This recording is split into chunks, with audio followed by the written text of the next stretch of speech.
Welcome back, everybody. Today, I'm going to teach you how to send email from Zendesk. This is a really useful feature if you manage customer support and need to reach out to users directly through your ticketing system. Let's walk through the process step by step. First, open your browser and navigate to zendesk.com. Once you're on the page, go ahead and log into your account using your credentials.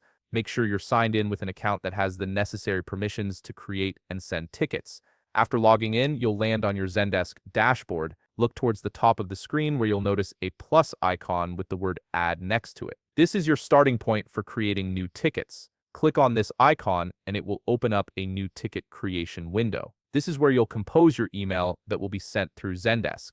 Now you'll see a form where you can begin filling out the details of your email. The first field you'll encounter is the subject line. Enter a clear and concise subject for the email. This helps both you and the recipient understand what the message is about at a glance. Next, move down to the description field. This is where you'll type the main body of your email. Be as detailed as you need to be, explaining the purpose of your message or providing the information your recipient needs. On the left side of the screen, you'll see a field labeled Requester. This is where you'll input the email address of the person you want to send this message to.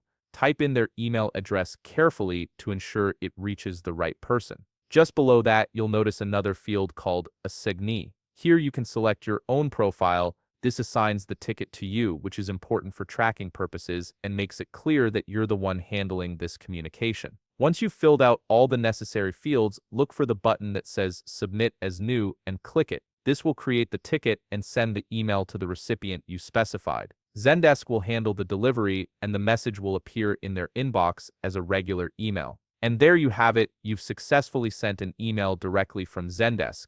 If you found this video helpful, please leave a like, subscribe, and see you in the next video.